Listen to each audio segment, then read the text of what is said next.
Hey everybody, it's Michael with Total Physical Therapy. Thanks for joining on in the video. If you're watching this, it is likely that you are a Medicare beneficiary or you have family and loved ones that are Medicare beneficiaries and you want to know the truth behind this notion of a Medicare cap. Now, when we're talking about the Medicare cap, we're going to have to identify a couple time frames before January 1st of 2019 and after January 1st of 2019. There previously was a Medicare cap, which was an annual dollar amount. As of January 1st, 2019, the cap has been eliminated. Let me repeat that. There is no Medicare cap for outpatient physical therapy, occupational therapy, and speech-language therapy services. So, if you are being informed that you have reached your cap, then I'm glad you joined on so you can come back to that facility and that provider and correctly identify the fact that there is no longer a Medicare outpatient therapy cap. Now, I'm going to read directly from the source. I'm reading a pamphlet that Medicare put out in December of 2018, and I'm just going to touch light on a couple of these points. So let's read directly from the source. Important. This information only applies if you have original Medicare. We're talking about traditional Medicare. If you have a Medicare Advantage plan, like an HMO or a PPO, you're going to have to check your individual source. While many of these plans do follow suit with many of Medicare's regulations, they don't always follow exactly to a T. So if you have a Medicare Advantage plan, you're going to have to check your individual policy, and if you're unfamiliar with how to check it, contact us. We'll be glad to check into that information for you. So this document from Medicare also goes on to say that Medicare law no longer limits how much it pays for your medically necessary outpatient therapy services in one calendar year. Well, what does it do? We have a concept of a threshold now, and I think the concept of a threshold is loosely understood not only by the public, but also by providers and facilities. Now, I'm not going to speak on behalf of everybody, but I will generalize this because I still hear it. I still hear individuals being told that their facility is now forcing them to either discontinue therapy or to pay cash once they've reached their cap. And as we've already discussed, the cap is no longer in existence. So what are these thresholds? Well, you, the beneficiary, don't need to understand the complexities of the threshold other than the basis that when you reach a certain dollar amount, the facility is going to have to correctly communicate with Medicare stating that they know you've reached that certain amount. And at a second level, a second threshold, which is $3,000 currently, when we reach this level, the communication with Medicare is basically saying, we know that this individual has utilized $3,000 of their services, but we also acknowledge the fact that we can prove that services are medically necessary. And that brings me into my next point. Reading directly from the document, let's answer and address this concept. What if my therapy services aren't medically necessary? The document also goes on to state, Medicare only pays for therapy services that are considered reasonable and necessary. Your therapist or therapy provider must give you a written notice before providing services that aren't medically necessary. That document is called a ABN. It stands for an Advanced Beneficiary Notice of Non-Coverage. So let's touch base on this a little bit. When we're talking about the introduction of an ABN, we have to understand that it is not a document that forces you to pay cash. I also hear this, unfortunately, misconstrued to the public from facilities. Just because you sign an ABN doesn't mean that you have to pay cash.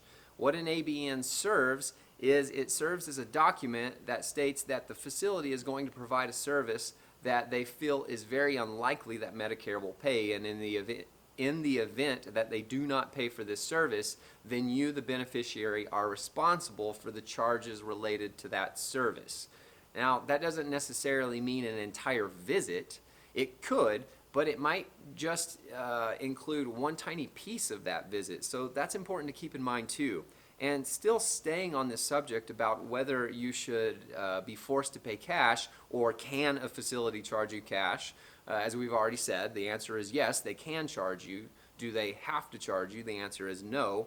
That brings up another topic where we're going to loosely talk about what is skilled versus unskilled.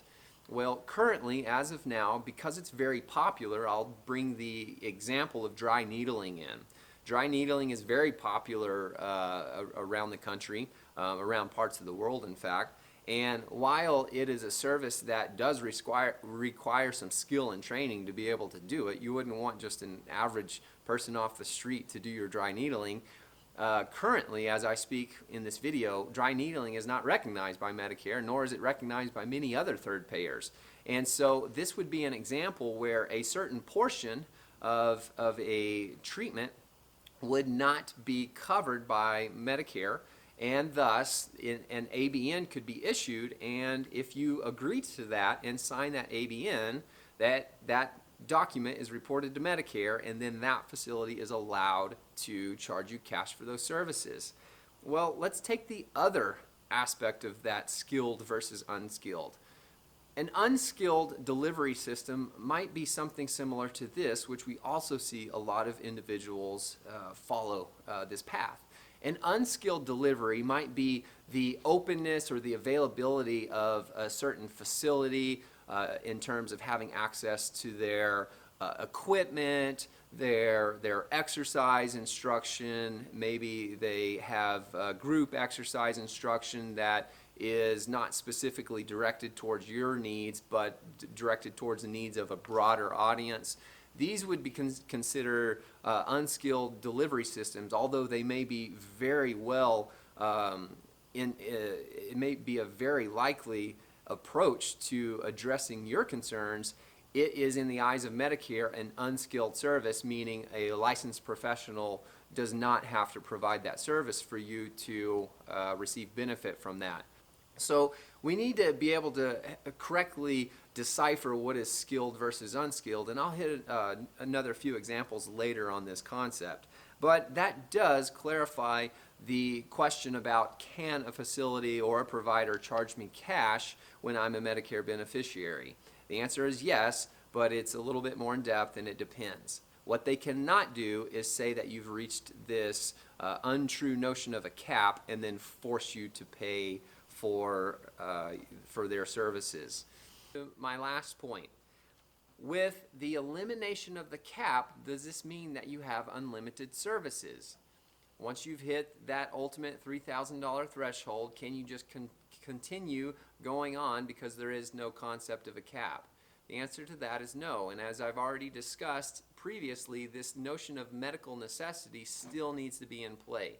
The medical necessity includes the requirement of a skilled, licensed professional to be able to deliver that care in order for you to have services rendered and reimbursed through your insurance. Now, the complexities of this situation I know are difficult to understand. I hope that you defer to the experts on helping you navigate through the system, but the overall purpose of this video is to just help the public understand there is no more therapy cap. And if you are receiving services through a provider and or a facility where they say you've met this notion of a cap and therefore you have to pay, if you got nothing from this video other than this fact, please understand that that is inaccurate. Do not start paying for services because you've reached this imaginary cap. I hope you found this beneficial. If there's any further questions that you'd like addressed, feel free to reach out to us through the comments down below. Feel free to private message us, email us at info@tpttx.com, or simply give us a call, 806-467-8181.